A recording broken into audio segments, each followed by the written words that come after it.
Welcome to the Poetry of Predicament Podcast, a podcast for people brave enough to face humanity's challenges and problems, and most importantly, our numerous predicaments.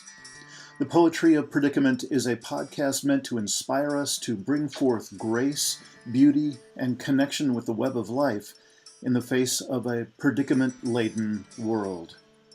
This episode of the Poetry of Predicament, join us in welcoming our guest, environmental activist and valve turner, Michael Foster.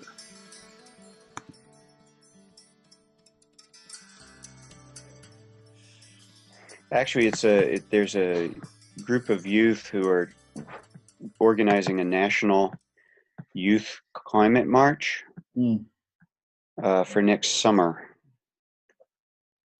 So I get to meet those folks online. Great. Yeah, should be nice. All right. And almost all of them are, high school age, first time organizing anything, and they want to do something really big. So, yeah. Beautiful. I'm just going to watch the magic happen, see if I can help. Yeah. Well, how about if we just get going? Because our time is slipping away, and we want to get you to your next thing on time. All right. So let me just do a formal startup, and we'll just go. Okay. All right? Yeah. All right. Well, welcome to another episode of the Poetry of Predicament Podcast. And I am your host, Dean Walker, and I have the unbridled pleasure of having Michael Foster with us today. And in just a moment, I'm going to ask Michael to do a bit of introduction of himself. And I've just had the pleasure of meeting you, Michael, in a little regional conference for the Transformational Resilience folks here it was in Portland. And I'm very embarrassed to say that I hadn't heard your name before that. But your reputation really filled the room almost immediately. Once you'd spoken, there was this wave of whispering about who you were, what you were about, and what kind of heft you bring in terms of what you were talking about. So we'll get to that in just a moment. If I'm remembering right, we are at December 2nd in 2017. And so without further ado, Michael Foster, welcome to the Poetry of Predicament Podcast.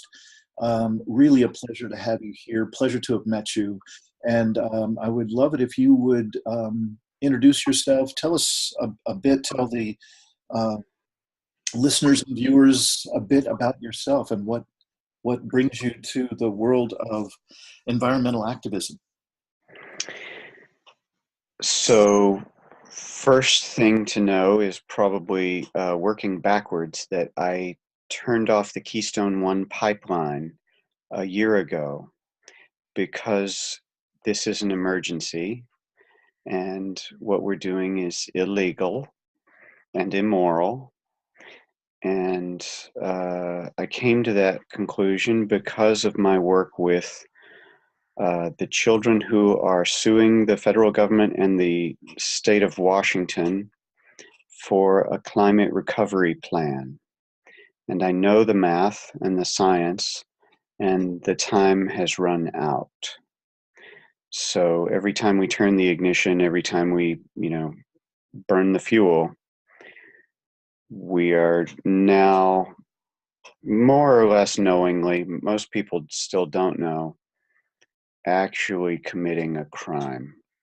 We can talk more about that kind of thing, but I helped organize youth in an organization called Plant for the Planet, which is an international network of young people, elementary and middle schoolers. They are working on planting 1 trillion trees worldwide. I helped get 350 Seattle off the ground. And right now I am at Wellspring Spa, a retreat center at the entrance to Mount Rainier near Seattle, Washington, where the 350 Seattle folks are having a leadership retreat. And I am no longer part of that leadership group. I am happily helping keep the kitchen going while they meet and plan, and I'm watching some amazing people come together and do things that I could not have dreamed of just 4 or 5 years ago. And so I'm in this beautiful rainforest, simplifying my life, getting ready for sentencing, which comes for me sometime early in 2018. I was found guilty of some felonies and a trespass, so I will be sentenced in North Dakota for shutting off the pipeline in the next few months, and I'm just simplifying my life and finding that the more I get rid of and the less I do, the less money I have. It's actually true. The happier and more reasonable life becomes. Yeah. So I'm glad to be here and talk with you. Okay. Well, if I can just track back with what you just shared, if I'm remembering right, the kind of nickname for those of you who were involved with that direct action was valve turners. Right. Yeah. And so I would like to hear more about that, as much as you might like to share. And I think you may be surprised that this is a pretty accommodating audience for everything you've just said, including that literally the crime that's involved with building more fossil fuels infrastructure, and the continued use of it, obviously far, far beyond overshoot and appropriate limits. So I don't know how often you get to be with audiences for whom that's really easy to hear. Okay. It sounds like more and more you are around audiences that's absolutely the reality that they truck in. So that's great. I'm glad to hear that. I also just want to reinforce a bit of what the viewers or listeners right now might have already picked up. There's in my experience of you, there's a authenticity and a depth and a clarity that that was just available and clear right away in meeting you. And again, here when you're speaking, I find myself in a world where direct action activism of any kind is so rare. Even just having a straight conversation with people about what's going on the planet is so rare. But obviously the direct action or activism is rarer still. So I just want to thank you for the work that you've done, the stand you're obviously living and taking. And again, I'm just really, really pleased to have you here. I gotta say, when you use the word work, it just doesn't fit. This feels like play. This feels like what you do with friends when you put together a camping trip or an outing or you plan a party together. It just doesn't feel like work. Yeah. And especially Shut It Down today. The pipeline action was a small group of individuals. There was no group. There was no group. There was a conversation. One day, somebody I know and love and trust came up to me and said quietly, are you interested in having a conversation, being part of a conversation that could put you at risk of arrest? And I paused for half a second to look this person in the eyes, and say, yes, of course I am.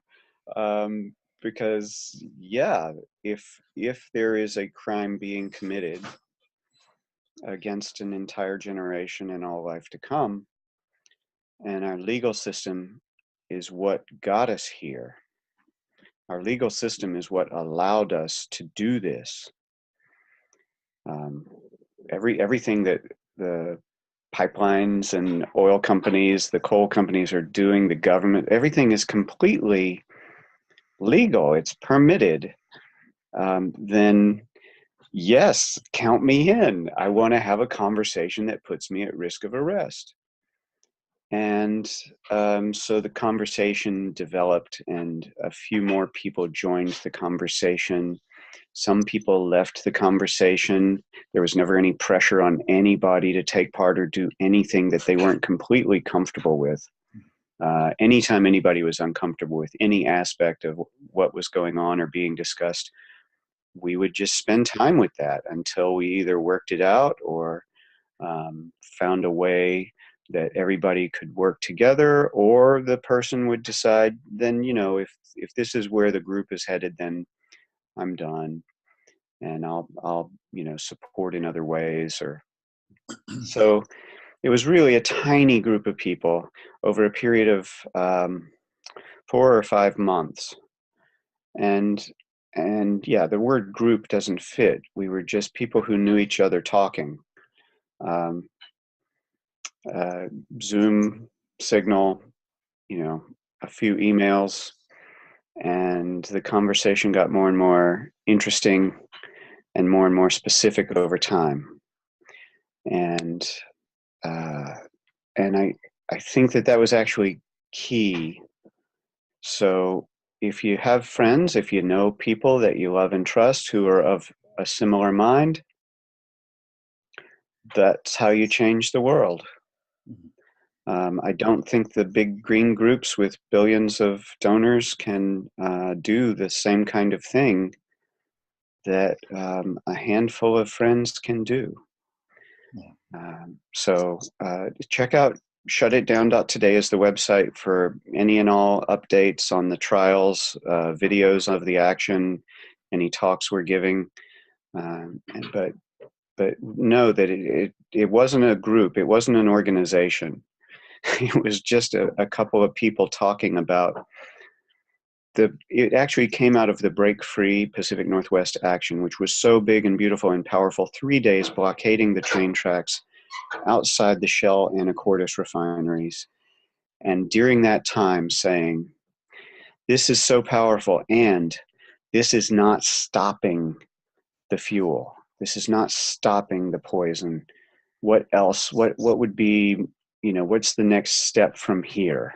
Mm-hmm. And something that doesn't require thousands and thousands of dollars and hundreds and hundreds of hours of people organizing and working together and planning, and so yeah, mm-hmm. That's what that was about. And it's beautiful that it worked out so well. I was the other thing, kind of the mechanics of the pipeline shutdown, I was found not guilty of reckless endangerment by the people who live in the community.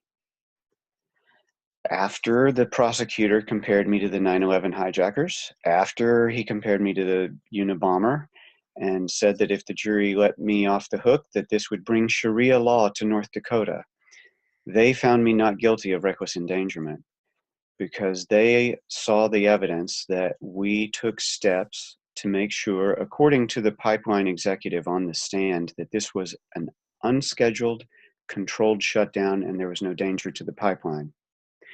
In the next breath, he said that this was an incredibly dangerous, reckless thing to do. And the prosecutor talked about oil spills and leaks. But the video evidence they had of me describing what we were going to do on video the night before in the motel matched exactly what the pipeline executive described. So taking the time to make this a nonviolent, peaceful protest that did not put anybody or any community at risk, obviously mattered to the jury. And I think the other piece that was really powerful was that, I waited half an hour for arrest. I was 9 miles from Canada. And I waited for the sheriff to arrive so that we could not only tell this story, but so that we could challenge the system. I wanted my jurors to wrestle with what to do with this man who says he's here to protect our community, who says he's here to stop poisoning our children. And whether they agreed with me or not, I wanted them to struggle for a moment with what is the right thing to do. How should we then live? So I don't know if I was successful in the courtroom. I'm really disappointed with the fact that I wasn't allowed to bring witnesses. James Hansen was on the courthouse steps ready to testify, and Dr. Hansen is amazing on the stand, but we weren't allowed to talk about climate change. So that really answers what was going to be my next question was, did you have any opportunity whatsoever to really bolster the case for what your motivation was? The courtroom drama was really about whether or not I would take the stand and whether or not I would be allowed to say, this is all about climate change. And in the end, the prosecution did it for me. They showed 18 seconds of a video of me online saying, I turned off the Keystone pipeline and it felt so great. And this was what they used to end their prosecution of me, this little 18-second clip, which they had taken from a 6.5-minute clip of me talking about the deeper reasons. So the prosecution rested, and when the defense began the next morning, my attorney said, Your Honor, we'd like to review prosecution's evidence for the jury. Please play. And so they played the rest of the video. And for 6.5 minutes, the jurists got to hear me talking about why I did it and what it was like for me and what it meant for me, mm-hmm. and how quickly we have to act now. Mm-hmm. 10% cuts per year if every person on Earth does their fair share. So whoever you are listening, cut your emissions 10%. And if that means in December 2017, cut 10% in December 2017 and another 10% every year for the rest of your life. And plant our fair share of 1 trillion trees, because there's 3 trillion trees alive on Earth. That's 1 new tree for every 3 trees alive. It's 150 trees per person living. And it's 10 years worth of human pollution that we have to get back into the soil. And those 2 things are why humans are still here. We're here to cut emissions, to stop the machines that are poisoning our children, and to put the carbon back in the soil. And if we pull that off, we leave our kids with a planet that could sustain things that are alive today. And if we don't, that number goes up every year. So starting next year, you need to cut 11% if you didn't start this year. By 2025, we would need to cut 25% of our emissions worldwide every year. So this is really the last moment when it is physically possible. It's not politically possible anymore. No politician will touch this. Bill McKibben has refused. I shouldn't say refused. Bill McKibben has yet to write this math. I don't know why. I've asked him many times. Mhm. So it's not just the Democrats or the Republicans or the corporations. Even the big green groups are afraid to talk about how quickly people have to act. So when I say it's a crime, when I say it's illegal, it's not just immoral or bad for the planet. It really is, once you know where we're at, criminal. So anyway, I'm not sure how I got off on that, but that's what I was talking about in the video. Yeah. That became my defense. I didn't take the stand because they would have objected and cross-examined and kept me from speaking and tried to make me look like a terrorist. Mm-hmm. So I just let the video do the talking, and I sat quietly in the Yeah. courtroom. Well, I want to reassure you that the folks who are watching and listening to this and to you speaking are very much in your camp, as far as I know. It's a very sympathetic audience, small as it might be. Well, and there might be some Fox News trolls or Heartland Institute folks, because I know that they're following me too. And welcome and good morning to everybody. Okay. I'm curious. I've been recently creating a body of work with my very dear friend Carolyn Baker, who is easily the most prolific writer in terms of answering the question, who will we be together in the face of the shared predicaments we face? And a lot of the work that we're wanting to put together is to create safe environments for people to explore exactly these topics. I called my book recently The Impossible Conversation.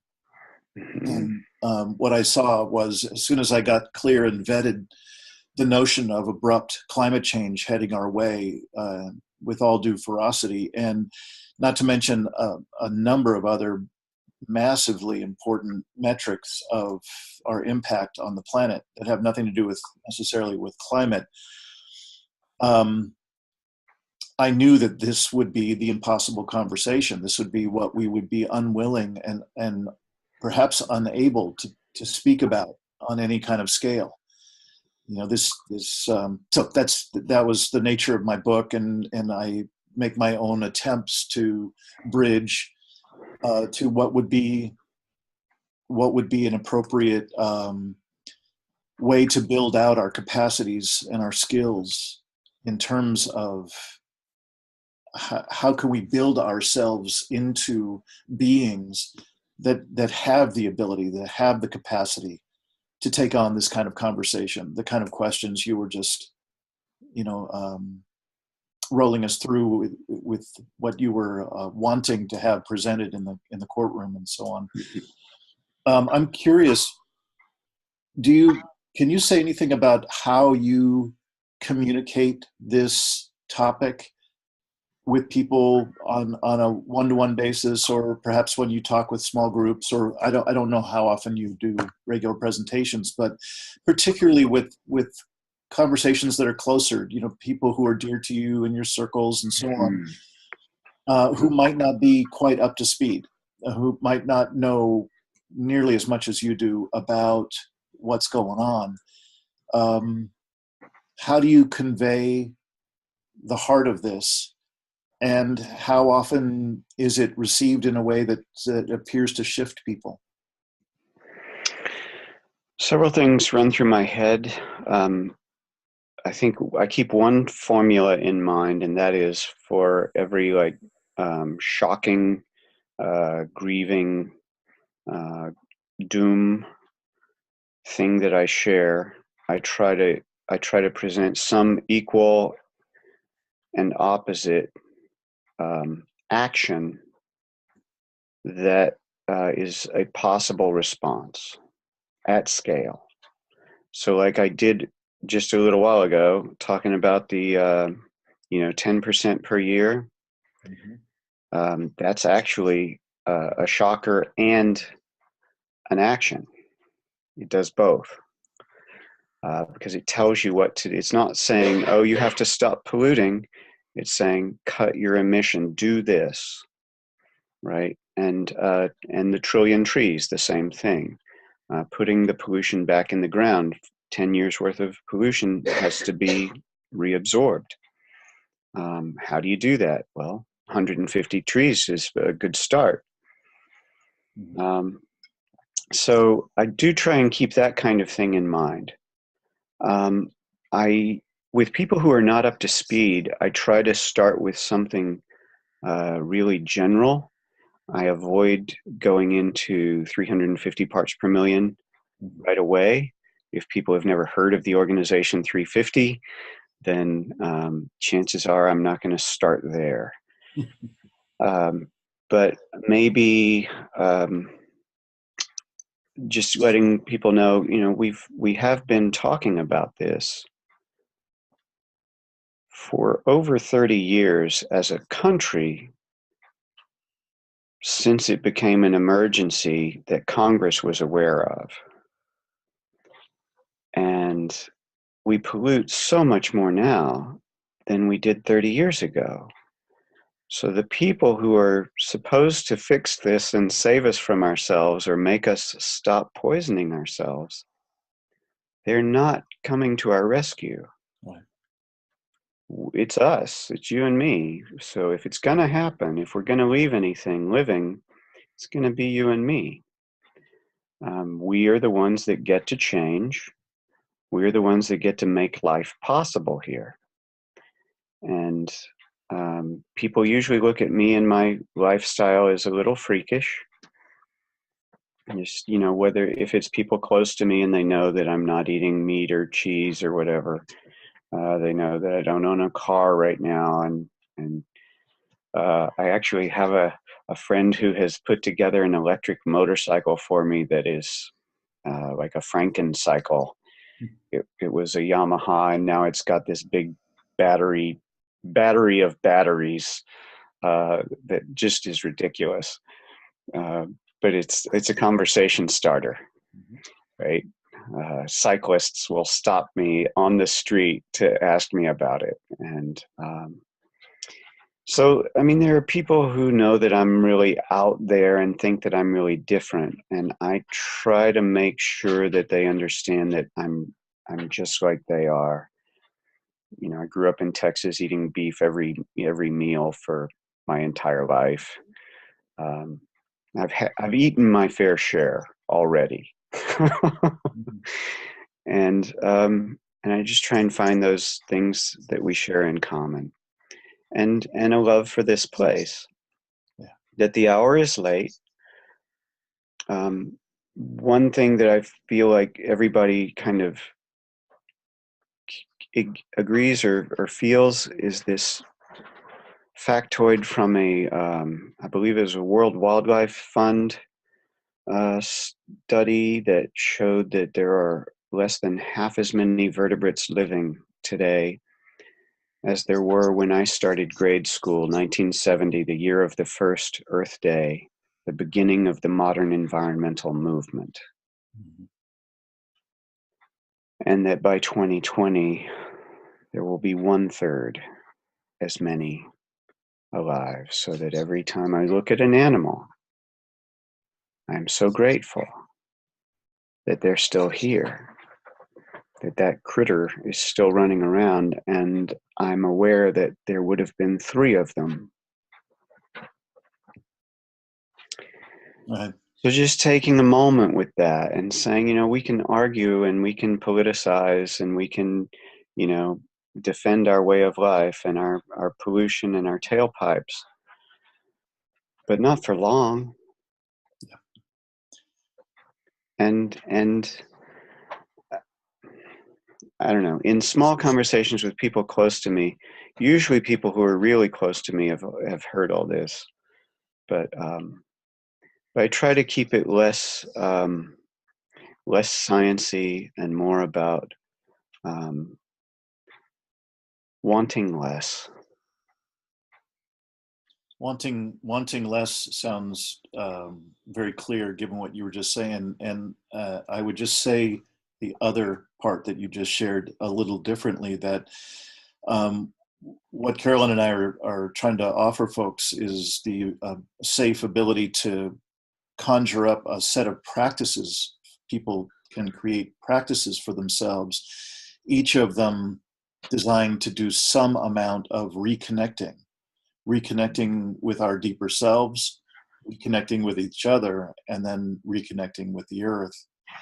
And the only way I know to do that with any kind of sincerity, with any kind of heft that will stick, is to find what people love. Mm-hmm. Is to go in through that part of the conversation. And so to perhaps bring to this imaginary conversation you and I are talking about having with someone near to us and asking them in real warmth and real curiosity, what do you love about this life? What do you love on this planet? I myself am an ocean person. It's where I've always gone to recharge my batteries and feel more alive. Do you have something like that you connect with on the planet? And then off we go. Mm-hmm. And not as a gotcha, not as a trap to say, oh, you care about oceans, so if you care about the ocean, then now you have to protect the climate, right? Now you have to agree with me.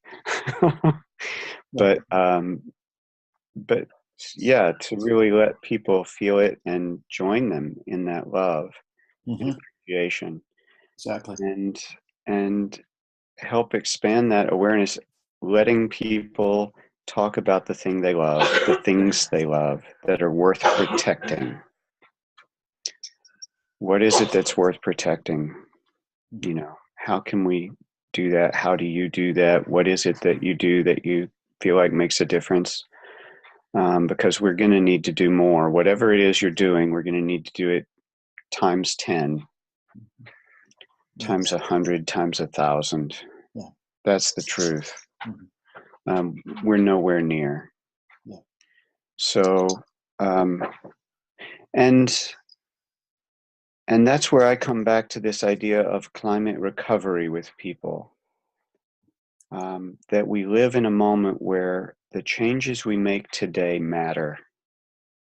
The changes we make, the same changes a few years from now, not so much. In a few years, you could make the same radical lifestyle change, and thousands of species that you might have protected today will not make it. Yeah. James Hansen did a quick calculation in preparation for my defense on the stand. He was going to share how many hundreds of species will be wiped out if the Keystone 1 pipeline continues to operate as permitted. Just that one pipeline. We shut off 5 pipelines that bring all the tar sands oil across the Canadian border into the US. That one pipeline is going to be responsible for hundreds of species becoming extinct. It's flowing right now. I stopped it for 8 hours. So the actions we take today count. Waiting is not doing anybody any good. We have an opportunity for recovery, but it's a very time limited offer, and that urgency keeps me going and helps me focus myself on wanting less right now. So speaking of practices, this is a personal one. I didn't mean to do this, but I've caught myself doing it more and more over the years. I'll go into the grocery store to get something, and maybe I'm just hungry, maybe I'm wanting a snack, maybe, I don't know, but I got to get something at the grocery store. And I end up going through every aisle and looking at so many products, products that I either like or used to like, and wanting, and end up coming out empty-handed and relieved. There's a weird sense of relief after 20 or 30 minutes wandering the aisles and coming out maybe with one item, maybe with no items.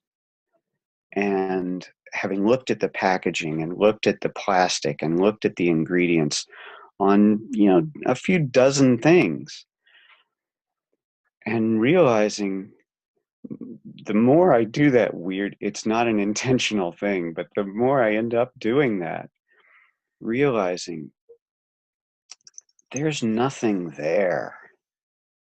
There's no life in there. Mhm. There's less and less life in the grocery store. Wow. Yeah.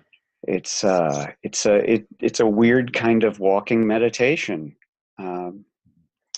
And I suppose it's probably helped me a lot without me intentionally ever setting out to do it, to really appreciate and enjoy the feeling of coming out empty-handed and full-hearted.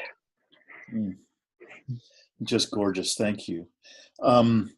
Michael, I'm curious, is there do you have any desire for folks who might eventually listen to or see this podcast?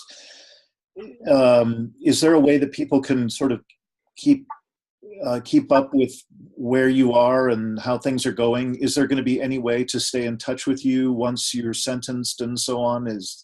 Because I know I would love to stay in touch. I would love to stay connected just with your energy, if nothing else. It's so extraordinary to kind of be in your slipstream in these actions and in your remarkable way of being in all this.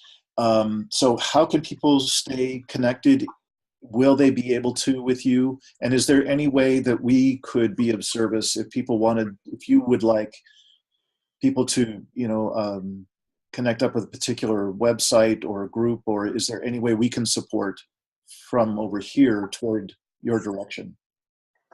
Number one, people need to connect with their local 350 chapters. I think that's probably the most likely group wherever you are to get some energy going, and work on this climate recovery thing personally, socially, the conversations with loved ones, professionally. Imagine whatever job you're doing to turn stuff into money to feed yourself or your kids. Imagine how that job will be done 40 years from now when there is no carbon footprint, when people are living without emissions, and not a technological, science fiction skyvac kind of fix. Do your job net zero. And if nobody at your work or corporation or whatever you're doing can figure that out, that's your riddle, that's your puzzle, is how to live on this place and make a living if you must, without destroying what's alive. I gave up. I'm trying not to make a living. I'm trying to make things live. And living on less is really the easiest way to solve that for me, because I'm not that bright, I guess. But the way to do it professionally, the way to do it personally and socially, and then the political thing too, 10% less each year this year. That number's going up every year. And that is the number one thing people can do if I get locked up. I might face 21 years, but that's really only if they're trying to fill Charles Manson's cot. And 10 years is the max for any single charge. And since I'm an old guy with no priors and I'm really not a danger to my community, according to the jury, then probably 5 years would be the judge trying to make an example of me. Now here I am out in public talking about what I imagine the judge might do to me. I have no idea. The judge has never seen a case like this, and she never will again, unless somebody goes and turns off the valve one more time. So I might get community service. I might be sentenced to 5 years of planting trees, in which case I'll be happy to hear from folks. The best way to stay in touch is on shutitdown.today or through there. I have another website that I've been connected with, but other folks are taking over my work, which was through Climate Change for Families. Climate Change for Families is just meant to be a clearinghouse for young people and families to amplify their efforts and voices. It's just a mom and pop site. There's nothing much going on there. If teenagers have stuff they want to publish or put out, that's a great place to do it. And I'm really grateful for everybody's support. I hope that mostly people will use what I've done as a way to think how to think big, how to think at scale, how to think like if one person could just do something crazy big and inspire other people to do that thing. The 1 trillion trees, the kids came up with the 1 trillion trees, right? Yeah. That's where it's at. That's where it's at. Yeah. So thank you for the time here, Dean, and thank you for the impossible conversation, because until we can talk about what we're doing, people have such a hard time imagining that it's happening. Number one, it's hard to wrap our brains around that this is real. And number two, that we are the ones doing it, that we're the ones pulling the trigger every day. And then to imagine living our lives differently so that we could live without pulling the trigger, which of course we did for thousands of years. Yeah. So it's a seemingly impossible conversation, but doing the impossible is why we're still here. Yeah. What greater joy could there be? Michael Foster, thank you so much for who you are and your beingness, your presence. My warmest blessings and wishes to the continuity, to the continuing grace that seems to just flood out of you. Thank you so much for who you are, for spending time with us today. And I will keep my little fingers and toes crossed for the judge giving you just public service or whatever the options are that allow you to keep connecting with us. And it's sometime in the spring of 2018. Probably winter, probably January, February, and whatever happens, if I end up in jail, if I don't, we win. 2 quotes. One is Gandhi, first they ignore you, then they laugh at you, then they fight you, then you win.